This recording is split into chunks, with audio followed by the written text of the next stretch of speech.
Hey guys, welcome to my YouTube channel easy nursing. So आज का हमारा topic है ब्रोंकाइटिस। सो ब्रोंकाइटिस क्या है? ये भी लंग का एक डिजीज़ है। चलिए देख लेते हैं इसकी डेफिनेशन क्या है।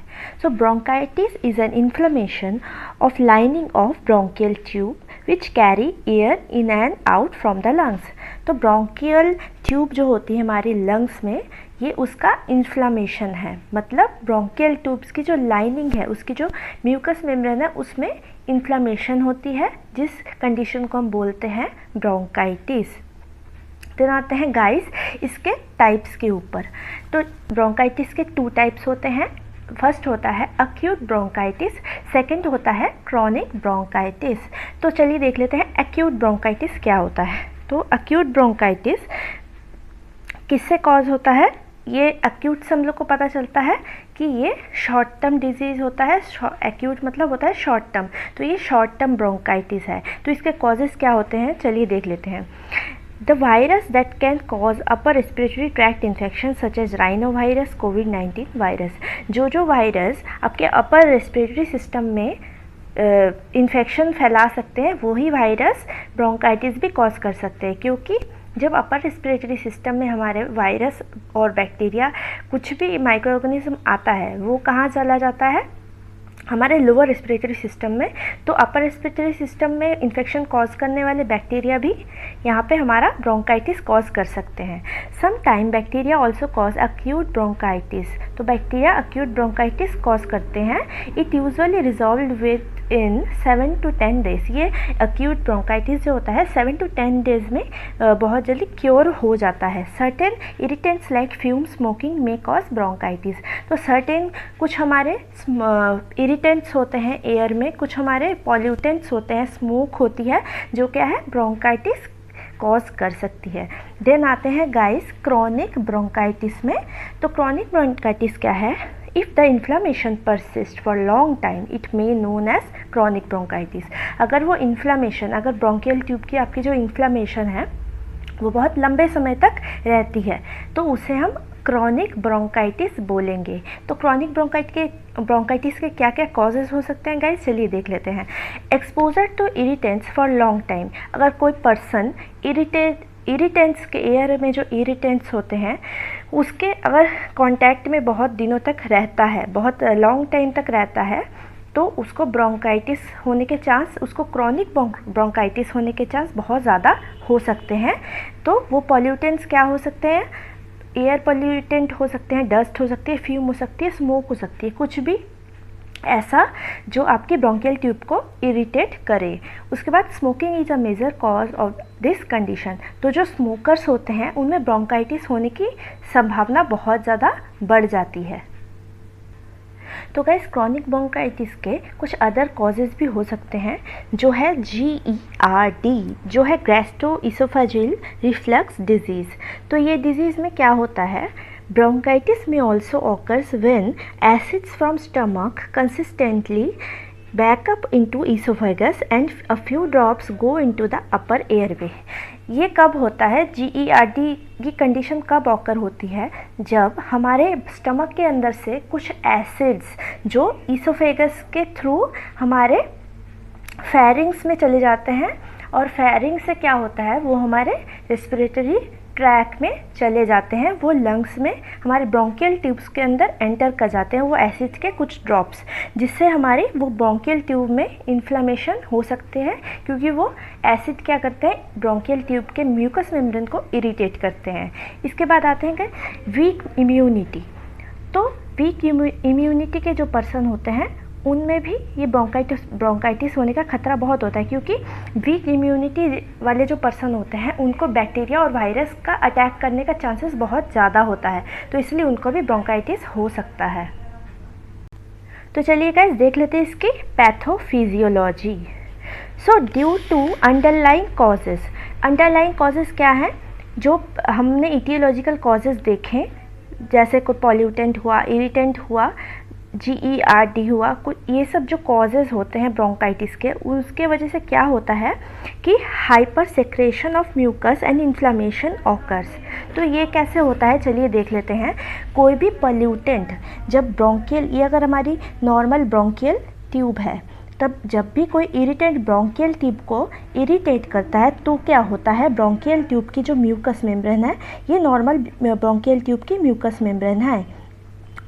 तो जब कोई इरिटेंट इसको इरिटेट करता है तो क्या होता है, म्यूकस मेम्ब्रेन में क्या होता है, स्वेलिंग होती है म्यूकस मेम्ब्रेन में। तो स्वेलिंग होने के बाद क्या होता है, उसमें इन्फ्लामेशन होती है। इन्फ्लामेशन का मतलब क्या होता है, तो ब्रोंकियल ट्यूब, पहले जो ब्रोंकियल ट्यूब का साइज़ जो इतना ज़्यादा बड़ा था इसके अंदर का, वो अब घट के क्या हुआ, इतना छोटा हो गया, क्योंकि यहाँ पे इन्फ्लामेशन हुआ है, यहाँ पे स्वेलिंग हो चुकी है। तो ब्रोंकियल ट्यूब के जो अंदर का पासेज है वो बहुत ही नैरो हो चुका होता है। उसके साथ साथ क्या होता है गाइस, इसके अंदर बहुत ज़्यादा म्यूकस का फॉर्मेशन होता है, जिसके वजह से ये ब्रोंकियल ट्यूब अंदर से और भी ज़्यादा नैरो हो जाती है और इसमें से एयर का जो पासेज होता है बहुत कम हो जाता है। एयर जो अंदर बाहर जाती है ब्रोंकियल ट्यूब से, वो बहुत ज़्यादा कम जा पाती है। इसके वजह से क्या होता है, पर्सन को डिस्निया हो सकता है, पर्सन को ब्रीदिंग डिफ़िकल्टी हो सकती है। तो हमने क्या देखा था, hyper secretion of mucus and inflammation occurs. तो हमने क्या देखा कि ब्रोंकियल ट्यूब में इन्फ्लामेशन हुई है, उसके वजह से स्वेलिंग हो गई है और हाइपर सेक्रेशन ऑफ म्यूकस का ज़्यादा से ज़्यादा सेक्रेशन उसमें हो रहा है। Bronchial wall become thick due to inflammation and excessive mucus become block the airway. तो हमने इसमें क्या देखा, इसमें मैंने वही बताया कि स्वेलिंग की वजह से और एक्सेसिव म्यूकस के सेक्रेशन की वजह से ये जो एयरवे है वो बहुत ज़्यादा नैरो हो जाती है। तो क्या होता है, एयरवे एक तरह की ब्लॉक हो जाती है, तो it result narrowing of airway. तो एयरवे नैरो होती है एंड ब्रीदिंग डिफ़िकल्टी, तो पेशेंट को ब्रीदिंग डिफ़िकल्टी होती है क्योंकि वहाँ से एयर सही से पास नहीं कर पाती है। देन आते हैं गाइस इसके साइन एंड सिम्टम्स के ऊपर। तो इसके साइन एंड सिम्टम्स में क्या है, कफिंग, पेशेंट को बहुत ज़्यादा कफिंग हो सकती है। उसके बाद वेजिंग साउंड, तो पेशेंट जब सांस लेता है उसके सांस के जो साउंड होता है, रेस्पिरेशन साउंड, वो वेजिंग साउंड उससे सुनाई देता है क्योंकि एयर की पासेज बहुत ज़्यादा नैरो हो गई है। तो एयर जब उस नैरो पासेज से पास करती है तो वो वेजिंग साउंड प्रोड्यूस करती है। तो चेस्ट डिस्कम्फर्ट और टाइटनेस, तो हमने पढ़ा था कि बहुत ज़्यादा म्यूकस का सेक्रेशन होता है ब्रोंकियल ट्यूब में, तो क्या होता है, तो पेशेंट को हैवीनेस फील होती है चेस्ट के अंदर। तो इसके लिए चेस्ट में डिस्कम्फर्ट एंड टाइटनेस पेशेंट को फील होती है। माइल्ड फीवर भी होता है क्योंकि ब्रोंकाइटिस बैक्टीरियल और वायरल इन्फेक्शन से भी हो सकता है, तो इसीलिए इन्फेक्शन जब बॉडी में होता है तो फीवर एक नॉर्मल सिम्टम है।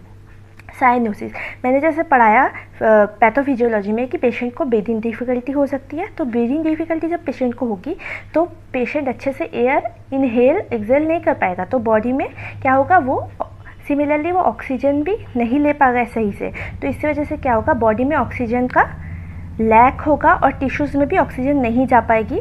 तो इसकी वजह से क्या होगा, ब्लूइश डिस्कलरेशन ऑफ स्किन देखने को मिलेगा क्योंकि वहाँ पे ऑक्सीजन के लैक की वजह से साइनोसिस की कंडीशन हो जाती है।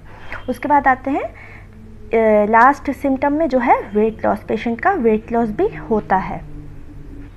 देन आते हैं गाइस इसके डायग्नोसिस के ऊपर। तो डायग्नोसिस में हम लोग क्या कर सकते हैं, पेशेंट की हिस्ट्री कलेक्ट करेंगे सबसे पहले। तो पेशेंट की हिस्ट्री में हम लोग क्या कलेक्ट करेंगे, उसकी पास्ट हिस्ट्री, उसकी प्रेजेंट हिस्ट्री, उसकी फैमिली की पास्ट प्रेजेंट हिस्ट्री सब हम लोग कलेक्ट करेंगे।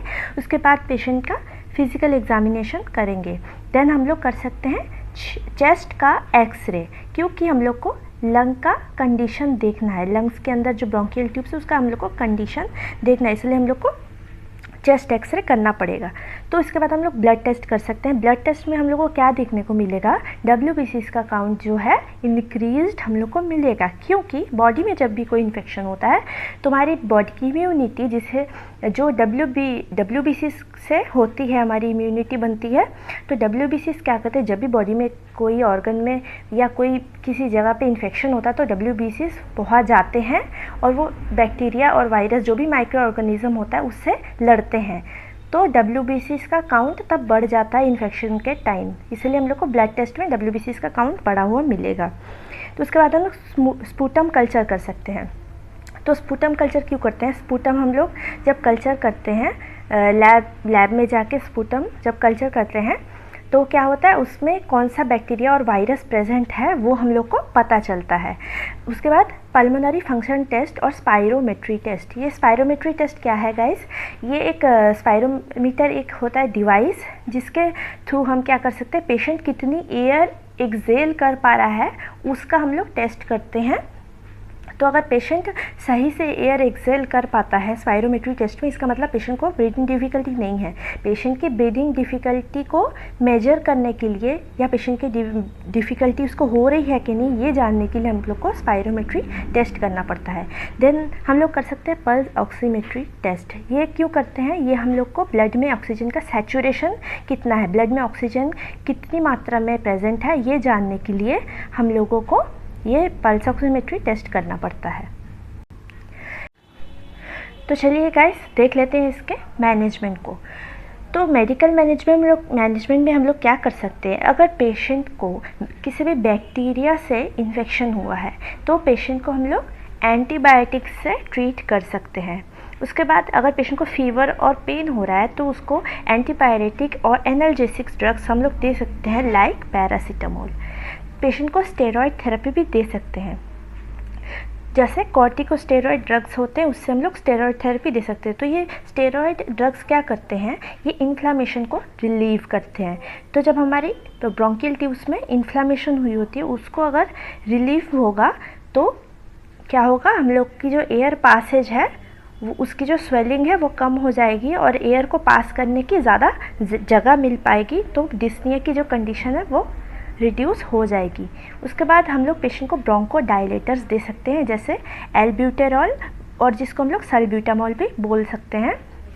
तो ये ब्रोंकोडायलेटर्स क्या करते हैं, हमारी जो ब्रोंकियल ट्यूब है उसका जो स्मूथ मसल्स होते हैं जो बहुत ज़्यादा टाइट हो चुके होते हैं इरिटेंट्स की वजह से, इन्फ्लामेशन की वजह से, तो वो स्मूथ मसल्स को बहुत ज़्यादा रिलैक्स करते हैं ये ब्रोंकोडायलेटर्स ये बहुत ज़्यादा उनको डायलेट कर देते हैं, जिससे भी एयर का जो पासेज है वो बहुत ज़्यादा बढ़ जाता है ब्रोंकियल ट्यूब के अंदर। तो ये हम लोग कैसे ले सकते हैं ब्रोंकोडायलेटर ड्रग्स, ये हम लोग मीटर डोज इन्हेलर जो एक डिवाइस है, हैंड हेल्ड डिवाइस है, उससे भी ले सकते हैं और नेबुलाइजर से भी हम लोग ले सकते हैं ये bronchodilator drugs. So guys it is the end of my video. So आपको अगर वीडियो पसंद आई हो तो इसको लाइक करना, शेयर करना और मेरे चैनल को सब्सक्राइब करना। Thank you friends.